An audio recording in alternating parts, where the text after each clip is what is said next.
श्री शिवाय नमस्तुभ्यम हर हर महादेव। दोस्तों, आप सभी लोग जानते हैं कि 28 सितंबर 2024 यानी शनिवार के दिन पितृपक्ष की इंदिरा एकादशी पड़ रही है दोस्तों, और यह वह शनिवार है जो पितृपक्ष महीने में पड़ने वाला सबसे बड़ा शनिवार इंदिरा एकादशी है, क्योंकि यह पितृपक्ष महीने में पड़ रहा है। और आप सभी लोग जानते हैं कि पितृपक्ष का महीना 18 सितंबर से शुरू होकर 2 अक्टूबर तक चलेगा। गुरु जी ने कहा कि इस पितृपक्ष महीने का अपना एक अलग महत्व है। पितृपक्ष महीने में आपके पितृ इस धरती पर आते हैं, और अगर हम उनको प्रसन्न करने के लिए कोई भी उपाय करते हैं तो वह आपसे प्रसन्न हो जाते हैं। तो दोस्तों, इस इंदिरा एकादशी के दिन आपको यह उपाय अवश्य ही करना चाहिए। और दोस्तों, आप सभी लोग जानते हो शनिवार इंदिरा एकादशी का अगर सबसे बड़ा कोई उपाय है तो वह एक चुटकी काला तिल वाला उपाय है। तो दोस्तों, इस पितृपक्ष महीने के शनिवार इंदिरा एकादशी के दिन को इस एक चुटकी काला तिल वाला उपाय को जरूर करना है। बहुत सारे लोग होंगे जिन लोगों ने इस उपाय को ना किया हो, मतलब पूरा साल निकल गया, उन्होंने किसी भी दिन इस एक चुटकी काला तिल वाला उपाय को ना किया हो। पर दोस्तों, आपके पास एक आखिरी मौका बचा हुआ है जो कि 28 सितंबर के दिन है। तो इस दिन आप लोगों को इस वाले उपाय को जरूर कर लेना है। भले ही आपने पूरे साल भर इस उपाय को ना किया हो, पर अगर आपने इस श्राद्ध महीने की पितृपक्ष महीने के शनिवार इंदिरा एकादशी के दिन अगर इस वाले उपाय को कर लिया तो आपको इस उपाय को करने का वह फल मिलेगा जिसकी आपने कभी कल्पना भी नहीं करी होगी। इसीलिए आप लोग इस वाले उपाय को एक बार जरूर कर लेना, ताकि आप लोगों के हाथ से यह मौका ना जा सके और आपको इस उपाय को करने का फल मिल सके। दोस्तों, यह उपाय पंडित जी ने अपनी अभी की ही शिव महापुराण की कथा में बताया है, जिस उपाय को हम आपको बहुत अच्छे से समझाने वाले हैं। इस वीडियो को देखने के बाद इस उपाय को समझने के लिए आपको कोई और वीडियो को देखने की जरूरत नहीं पड़ेगी। तो चलिए दोस्तों, उपाय को शुरू करते हैं। देखिए, यह इस पितृपक्ष महीने के शनिवार इंदिरा एकादशी के दिन यह इतना खास होता है, इतना महत्वपूर्ण होता है। देखा गया है कभी कभी बड़े बड़े पूजा पाठ अनुष्ठान से जो मनोकामना पूर्ण नहीं होते, वह पितृपक्ष महीने के दिन छोटे से उपाय करने से ही आपकी मनोकामना पूर्ण हो जाती है। और बहुत सारे लोगों ने इस उपाय को किया भी है, और उनको इस उपाय को करने का फल भी जरूर मिला है। अगर आप लोग भी इस उपाय को करना चाहते हैं तो आप इस उपाय को पहले अच्छे से समझ लेना, सुन लेना, उसके बाद करना। आपको इस उपाय का फल जरूर मिलेगा। और इस उपाय को कर लेने से आपके घर में चाहे किसी भी प्रकार की दुख और समस्या क्यों ना चल रही हो, आपको उसका भी नहीं पता है कि भाई यह समस्या किस कारण से चल रही है। उसका कुछ भी कारण हो सकता है, जैसे पितृदोष हो सकता है या किसी भी तरह का मंगल दोष भी हो सकता है। तो इस दिन आप लोगों को एक चुटकी काला तिल वाला उपाय कर लेना है। यह एक ऐसा उपाय है जिस उपाय को अगर किसी विशेष दिन पर किया जाए तो भाई उस विशेष दिन का जो है वह तो हमें मिलता ही मिलता है। पर हमने उस दिन पर इस एक चुटकी काला तिल वाला उपाय को किया है तो हमें उससे भी बड़ा फल मिलता है, और फल बहुत जल्दी मिलता है, क्योंकि आप इस उपाय बहुत ही बड़े और विशेष दिन पर कर रहे हो। तो चलिए अब उपाय के बारे में बात करते हैं, लेकिन उससे पहले आप लोगों को यह जानना आवश्यक है कि आखिर यह उपाय किस समय करना है, किसको करना है और कैसे करना है। तो चलिए हम आगे आपको वीडियो में एक एक करके बता देते हैं, लेकिन उससे पहले अगर आप लोग हमारे चैनल पर नए हैं तो हमारे चैनल को सब्सक्राइब कर लेना, और इस वीडियो को लाइक करके कॉमेंट बॉक्स में श्री शिवाय नमस्तुभ्यम ओम नमः शिवाय जरूर टाइप कर देना। तो दोस्तों, इस एक चुटकी काला तिल वाला उपाय को हमें इस पितृपक्ष महीने के शनिवार इंदिरा एकादशी के दिन कैसे करना है, किसको करना है, किस समय करना है और कहां पर करना है, ये सारे सवालों के जवाब आपको इस वीडियो में मिल जाएंगे। और जो ये वीडियो देखेगा भाई, उसको एक चुटकी काला तिल वाला उपाय जरूर करना चाहिए, क्योंकि इस दिन काला तिल का भी बहुत ही बड़ा और विशेष महत्व होता है। और जब बात आ जाए एक चुटकी काला तिल वाला उपाय की, तो ये सोने पे सुहागा वाली बात हो जाती है, और ये एक बहुत ही बड़ा उपाय हो जाता है इस पितृपक्ष महीने के शनिवार इंदिरा एकादशी का। तो अब दोस्तों, इस एक चुटकी काला तिल वाला उपाय को आखिर करना किसको है, सबसे पहले हम लोग वह बात जान लेते हैं। तो देखो, घर की जो बड़ी माताएं बहनें होती हैं, उन माताओं बहनों में से कोई भी एक बड़ी माता बहन इस वाले उपाय को कर सकती है। और दोस्तों, अगर आप चाहें तो अपने घर में सभी सदस्यों को भी इस उपाय को करवा सकते हैं। अगर किसी व्यक्ति की खुद की कोई मनोकामना है खुद की कोई दुख और परेशानी है जो कि वह अपने लिए ही करना चाहता है, इस वाले उपाय को तो वह खुद अपने लिए भी कर सकता है। बाकी अगर कोई घर में से ऐसा है जो कि अपने पूरे घर परिवार की सुख और शांति के लिए यह वाला उपाय करना चाहता है तो भाई वह भी कर सकता है, उसमें भी कोई दिक्कत वाली बात नहीं है। कहने का मतलब यह है कि इस उपाय को हर एक सदस्य भी कर सकता है और पूरे घर सदस्य के लिए घर की बड़ी माताओं बहनों में से कोई एक माता बहन भी कर सकती है। माता एवं बहनें अगर घर में उपस्थित ना हो या वह यह वाला उपाय ना कर पा रही हो तो फिर घर का कोई बड़ा सदस्य भी इस एक छुट्टी काला तिल वाला उपाय को कर सकता है, चाहे फिर वह पुरुष ही क्यों ना हो, उसमें कोई भी दिक्कत वाली बात नहीं है। उसके बाद में दोस्तों जो अगला प्रश्न निकल कर आता है वह यह आता है इस उपाय को लेकर कि आखिर इस उपाय को हमें किस समय करना है, सुबह के समय करना है कि शाम के समय करना है। तो देखो, इस वाले उपाय को आप लोग सुबह के भी कर सकते हो और शाम के समय प्रदोष काल में भी कर सकते हो। अब अगर आप पूछो कि भाई साहब सबसे उत्तम समय कौन सा रहेगा इस एक छुट्टी काला तिल वाला उपाय को करने का, तो हम आपसे बस यही कहेंगे कि इस उपाय को आप सुबह के समय करेंगे तो ज्यादा बेहतर होगा। बाकी अगर शाम के समय भी करेंगे तो भी अच्छा होगा, उसमें कोई भी दिक्कत वाली बात नहीं है। तो अब दोस्तों जो अगली सबसे बड़ी और महत्वपूर्ण बात आती है वो ये आती है कि सुबह अगर हम उपाय को करेंगे तो हमें कितने बजे से ले कितने बजे तक के बीच में करना है, और के समय प्रदोष काल में करेंगे तो हमें कितने बजे से लेकर कितने बजे के बीच में करना है। तो देखो, सुबह जितनी जल्दी हो सके आप उपाय को करने की कोशिश करना। बाकी अगर किसी कारणवश लेट भी हो जाओ, थोड़ी देर भी हो जाए, तो 10 या 11 बजे तक भी आप उपाय कर लेना, पर 12 बजे से ज्यादा देरी ना हो, ठीक है? इस बात का ध्यान रखना। उसके बाद में दोस्तों अगर शाम के समय प्रदोष काल की बात करें, प्रदोष काल का जो समय होता है वह शाम के 6 बजे से शुरू हो जाता है, मतलब शाम के 6 बजे से लेकर 7 बजे के बीच का जो समय होता है यह समय प्रदोष काल का समय होता है। इस उपाय को 7 या 8 बजे के बीच में भी कर सकते हो, मतलब शाम के 6 बजे से रात 8 बजे के बीच में आप कभी भी इस वाले उपाय को कर सकते हो, उसमें कोई भी दिक्कत वाली बात नहीं है। परंतु पितृपक्ष महीने के शनिवार इंदिरा एकादशी के दिन कोशिश करना कि समय के अंतर्गत ही लो। किसी कारणवश ना कर पाओ तो थोड़ा देरी से भी कर सकते हो, आपको उपाय का फल जरूर मिलेगा। तो देखिए, साल में जितनी भी एकादशी पड़ती है उनमें इंदिरा एकादशी बहुत ही महत्वपूर्ण है, क्योंकि इंदिरा एकादशी वाले दिन कोई भी उपाय आप करते हैं, श्री हरि विष्णु से जुड़ा हुआ उपाय करते हैं, तो सीधे सीधे आप अपने पितरों को प्रसन्न कर लेते हैं। और जो उपाय आपको आज की वीडियो में बताने वाले हैं, इस उपाय को करने से श्री हरि विष्णु की कृपा भी मिलेगी, मां लक्ष्मी का और आपके पितरों का आशीर्वाद भी आपको मिल जाएगा। अब देखिए, जिस व्यक्ति को यह तीनों आशीर्वाद मिल जाए उसके पास फिर कभी किसी चीज की कमी होती ही नहीं है। धन की कमी है, घर में पैसों को लेकर परेशान है, कर्जा सर पर चढ़ा रहता है, जो भी दुख आपके जीवन में है ऐसा समझ लीजिए कि बहुत जल्दी अब आपके कष्ट दूर हो जाएंगे। अगर आप यह उपाय कर लेते हैं तो बहुत सालों बाद इतना शुभ योग बना है। ऐसे में इंदिरा पर ये उपाय आप करते हैं तो बहुत जल्दी चमत्कार आप अपने जीवन में खुद देखेंगे, ऐसा रिजल्ट देखेंगे, ऐसा समय देखेंगे जिस पर आपको खुद भी विश्वास नहीं होगा।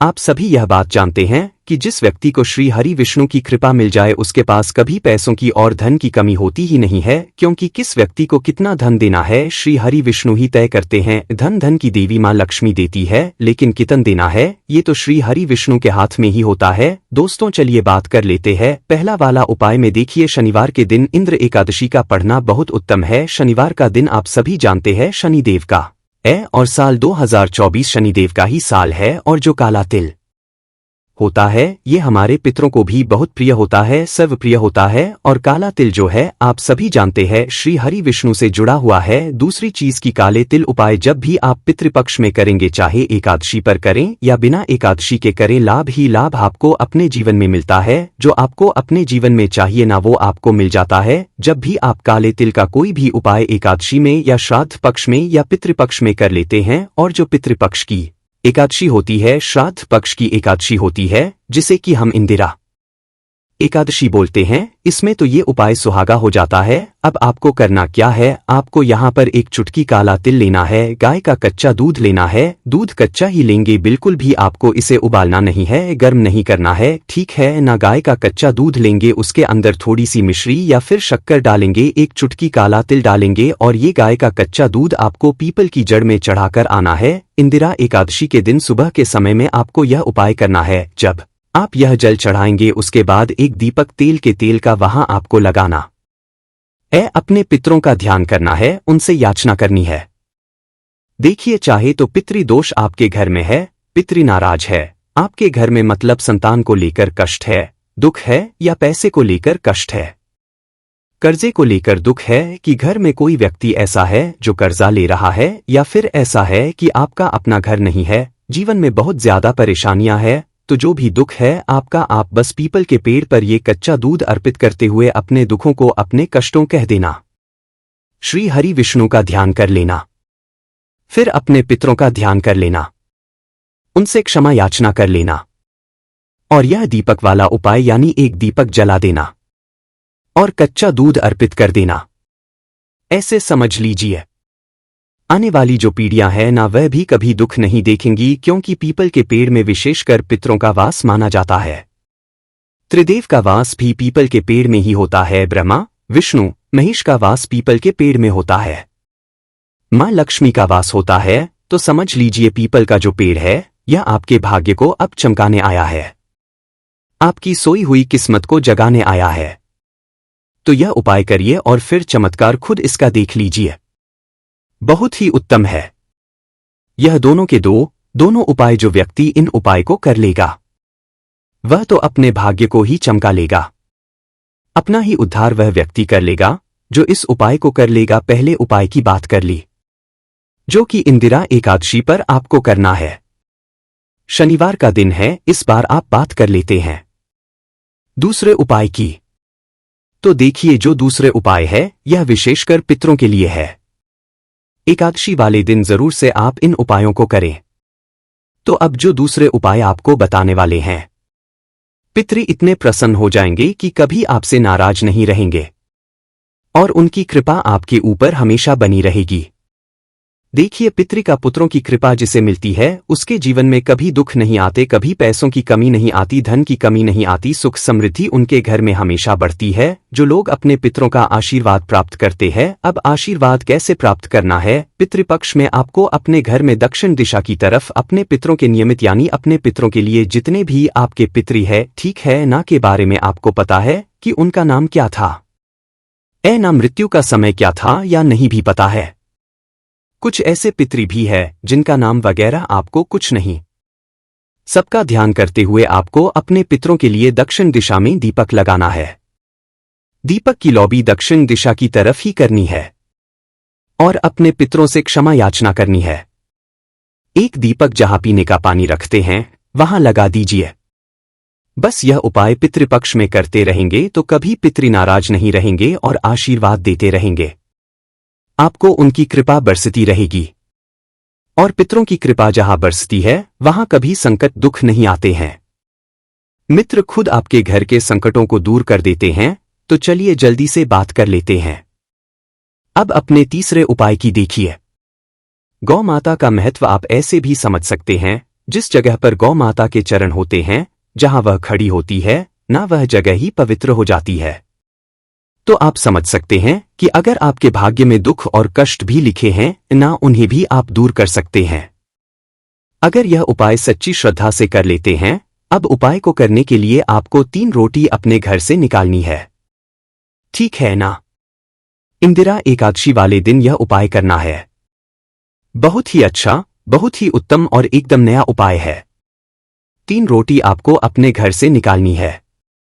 आटे में नमक नहीं डालना है। जो रोटी आप गाय के लिए निकालेंगे, पहली रोटी पर आपको घी लगाना है, मतलब एक रोटी पर घी लगाना है देसी, एक रोटी पर आपको हल्दी लगानी है और एक रोटी पर आपको रखना है गुड़।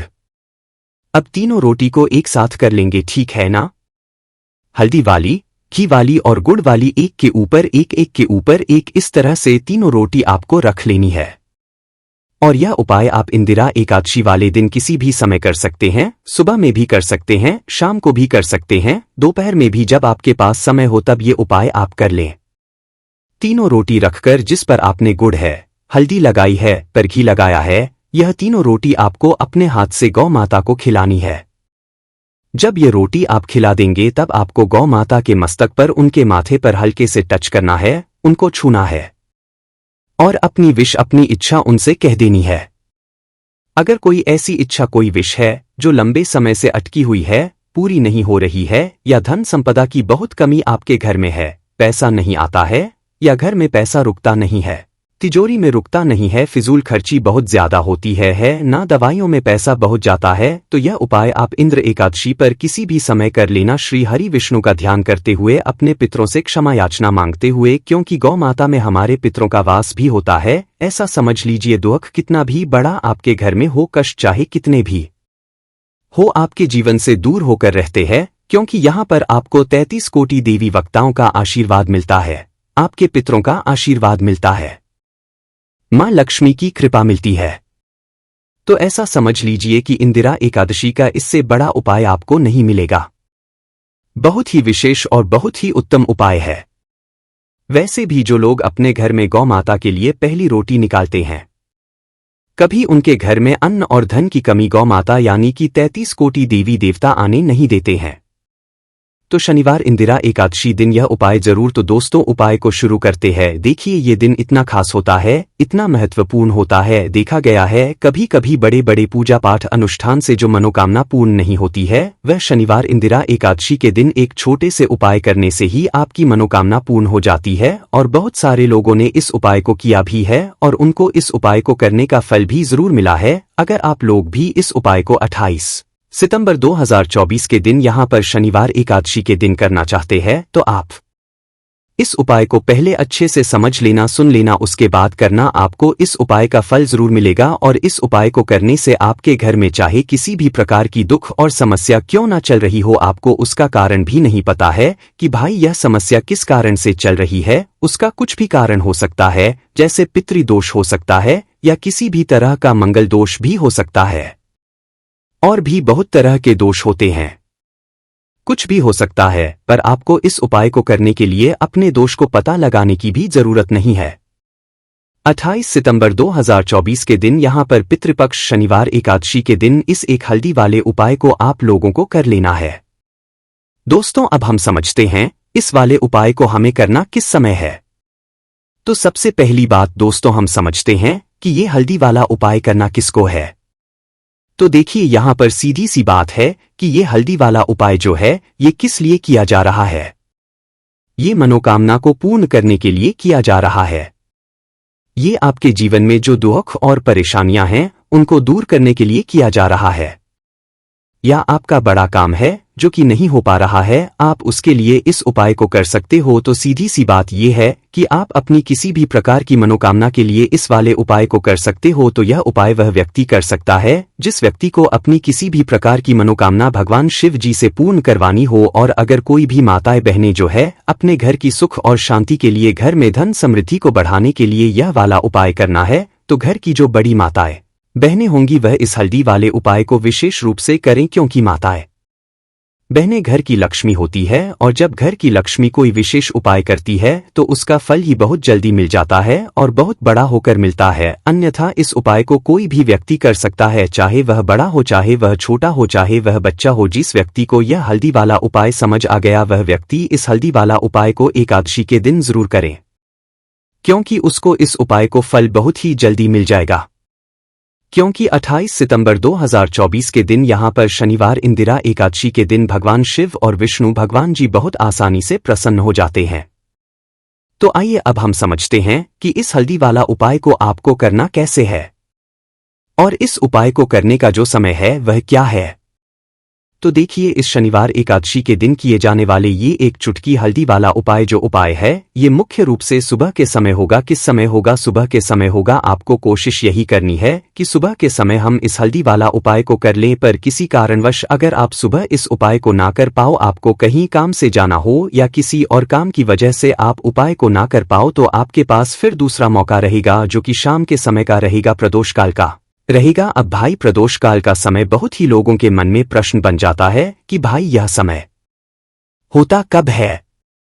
कितने बजे से लेकर कितने बजे यह समय होता है, ताकि हमें उपाय के लिए जो है करने का समय पता लग जाए। तो हम आपको बता दें, प्रदोष काल का जो एक समय होता है शाम का समय, वह होता है शाम के 6 बजे से लेकर शाम के 7 बजे के बीच का। इस समय के बीच में आप उपाय को करेंगे तो आपको उस उपाय का जरूर फल मिलेगा। तो शाम के 6 बजे से लेकर शाम के 7 बजे के बीच में आप लोग इस हल्दी वाला उपाय को कर सकते हो। तो भैया बहुत सारे लोग पर ये प्रश्न भी जरूर करेंगे कि भाई हम तो नौकरी पर जाते हैं, हम अपनी ड्यूटी पर जाते हैं और आने में हमें देर हो जाती है, तो उस जगह पर हमें क्या करना चाहिए। तो देखिए, उन लोगों को भी टेंशन लेने की जरूरत नहीं है। अगर आप लोग इस उपाय को शाम के समय प्रदोष काल में कर रहे हैं और अगर आपको आने में देरी भी हो जाती है, आप आने में 7 बजे तक आप नहीं पहुंच पाते हो, तो भाई आप 7 या रात 8 बजे तक भी अगर उपाय को करोगे तो भी चल जाएगा। और अगर इससे भी थोड़ा देर हो जाती है तो भी आप उपाय को कर सकते हो, क्योंकि 28 सितंबर 2024 शनिवार एकादशी का दिन है। ये दिन बहुत ही कम आता है पूरे साल भर में, इसलिए जब आपको मौका मिल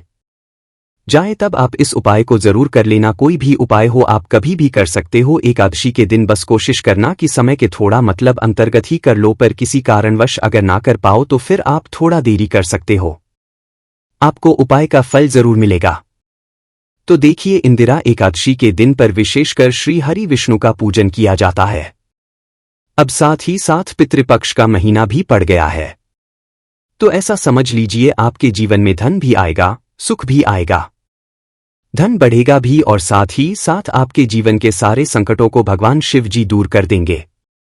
तो चलिए सबसे पहले बात कर लेते हैं सबसे पहले उपाय की, जो कि एकादशी वाले दिन आपको विशेषकर करना है। और इस उपाय को करने से आपकी कोई भी ऐसी इच्छा, कोई भी विश जो अभी तक अधूरी है, पूरी नहीं हो रही है, तो आपकी बड़ी से बड़ी विश और मनोकामना भी पूरी हो जाती है जब आप एकादशी वाले दिन इस पहले उपाय को कर लेते हैं। तो देखिए, आप सभी जानते हैं कि श्री हरि विष्णु और कृष्ण जी जो है उन्हें तुलसी दल सबसे प्रिय है। बिना तुलसी माता के श्री हरि विष्णु जी अधूरे है और बिना तुलसी पत्तों के श्री हरि विष्णु का भोग है।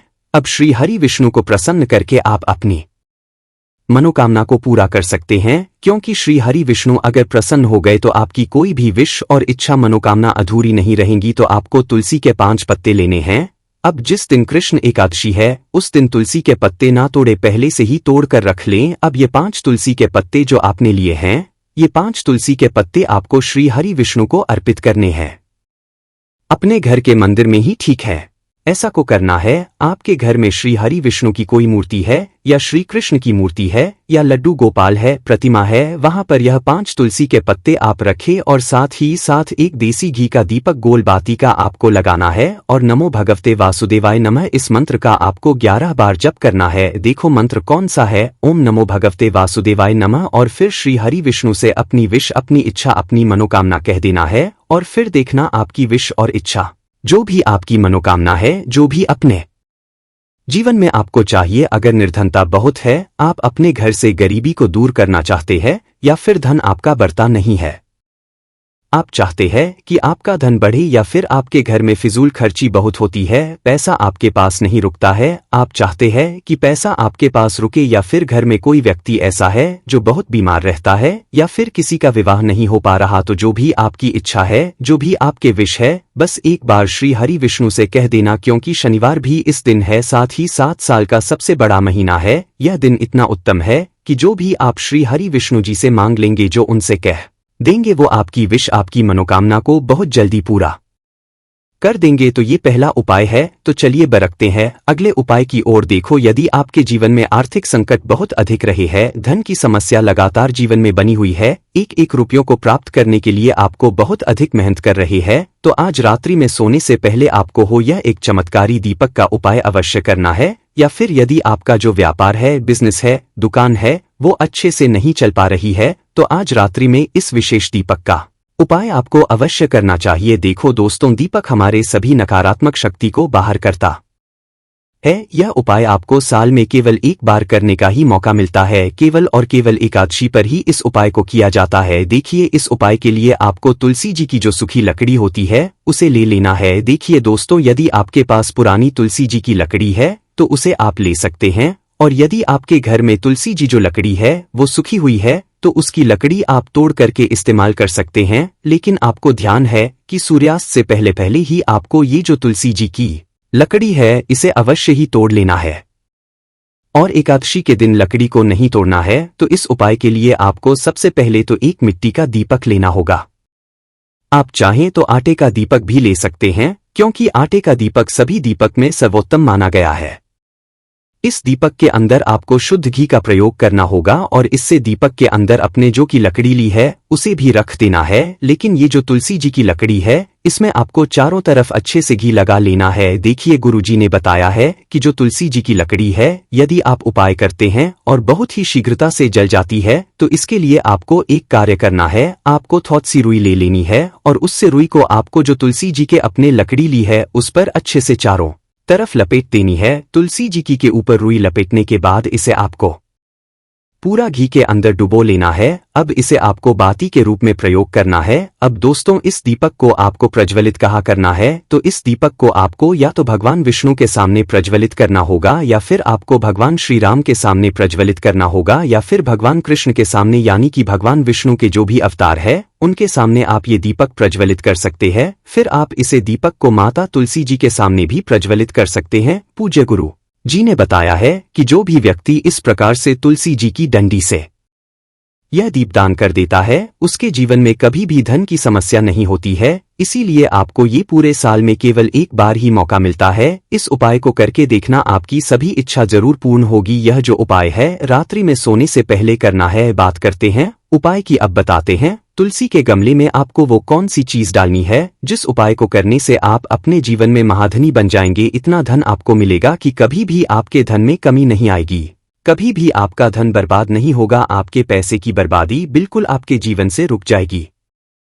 और जो लोग कहते हैं कि घर में पैसा तो आता है, पैसा रुकता नहीं है और पैसा बढ़ता नहीं है, वृद्धि नहीं हो रही है, उन्हें भी यह दूसरा उपाय एकादशी वाले दिन जरूर करना चाहिए। तो देखिए, पहले ही आपको बता दिया कि श्री हरि विष्णु की पूजा और उनका भोग श्री मतलब तुलसी मैया के बिना अधूरा है, और तुलसी मैया जो है वह श्री हरि विष्णु के बिना अधूरी है। तो देखिए, जब भी आप तुलसी का कोई उपाय करेंगे तो सीधे सीधे आप श्री हरि विष्णु को प्रसन्न कर लेते हैं।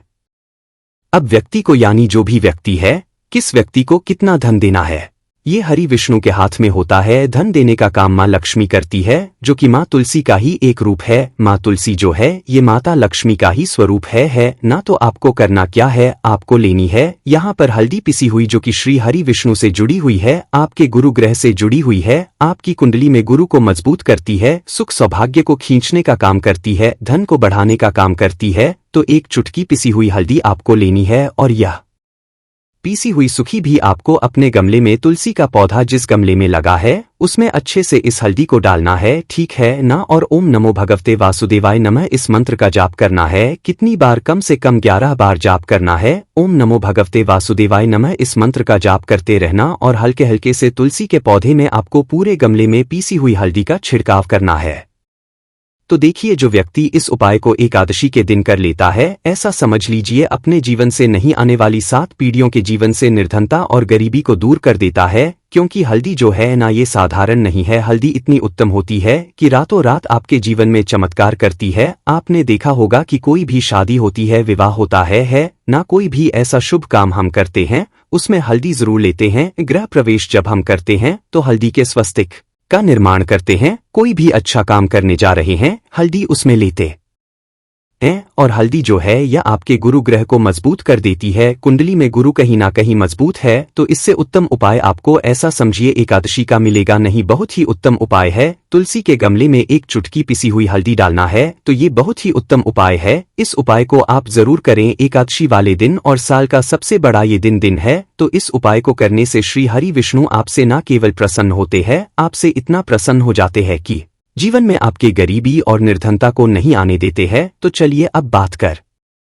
लेते हैं अपने तीसरे उपाय की, जो कि मुख्य द्वार से जुड़ा हुआ है। और ये उपाय है स्थिर लक्ष्मी के वास के लिए। ऐसा पैसा आपके घर में आएगा जो आपके घर में ही रुकेगा। ऐसा पैसा कभी आपके घर में नहीं आएगा जो आपके घर से जाएगा, और विशेषकर फिजूल खर्ची में जाएगा। अब आधे से ज्यादा लोगों की यही समस्या होती है कि घर में पैसा आता है लेकिन बहुत जल्दी घर से चला जाता है, या फिर फिजूल खर्ची में चला जाता है। तो धन की बर्बादी जिन लोगों के घर में हो रही है उन्हें विशेषकर यह तीसरा उपाय करना है, या जिन लोगों के पास बिल्कुल पैसा आना बंद हो गया है, सर पर लगातार कर्जा बरत रहा है, उन्हें भी यह तीसरा उपाय करना है। तो देखिए आपको फिर से क्या लेना है। हल्दी लेनी है, पीसी हुई, जो कि श्री हरि विष्णु से ही जुड़ी हुई है ना हुई हल्दी लेनी है, और थोड़ा सा पानी डालकर उसका गाढ़ा गाढ़ा आपको पेस्ट बना लेना है। अब इसी हल्दी से आपको अपने घर में स्वास्तिक बनाने हैं। कितने स्वास्तिक? एक स्वास्तिक आपको बनाना है अपनी तिजोरी पर, जिसमें आप पैसा रखते हैं। चाहे तो आप संदूक में रखते हैं, अलमारी में रखते हैं, जिस चीज में भी पैसा रखते हैं, बस वहां पर हल्दी से एक स्वास्तिक बनाना है। दूसरा स्वास्तिक आपको कहाँ बनाना है? अपने घर के मंदिर में है ना। 2 स्वास्तिक आपको बनाने हैं अपने घर के मुख्य द्वार पर बाहर की तरफ। हल्दी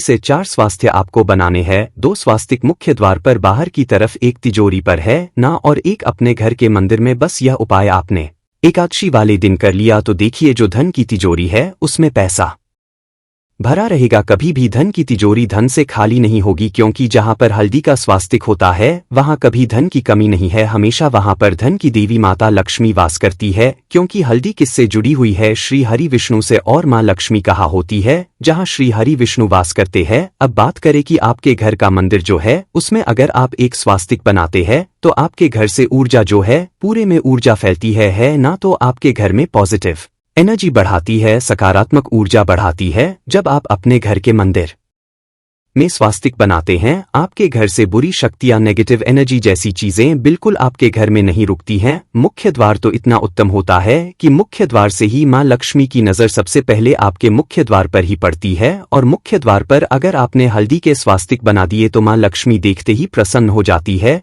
क्योंकि यह श्री हरि विष्णु से जुड़ी हुई है ना। और हल्दी के स्वास्तिक जहां पर जो व्यक्ति अपने घर के मुख्य द्वार पर बनाते हैं, ऐसा समझ लीजिए मां लक्ष्मी उनके घर में वास करती है और कभी भी ऐसे घर को फिर छोड़कर नहीं जाती है। स्थिर लक्ष्मी का वास आपके घर में होगा। यह हल्दी के स्वास्तिक वाला उपाय एकादशी के दिन बहुत ही उत्तम है। साथ ही साथ कोशिश करें कि इस दिन गाय माता को हरी घास अवश्य खिलाएं, और एक पानी का घड़ा भरा हुआ किसी जरूरतमंद को दान जरूर करें। और जो व्यक्ति पक्षियों के लिए पानी की व्यवस्था करता है ना, या फिर घड़े को दान कर देता है, उसके घर कभी भी धन की कमी नहीं होती है।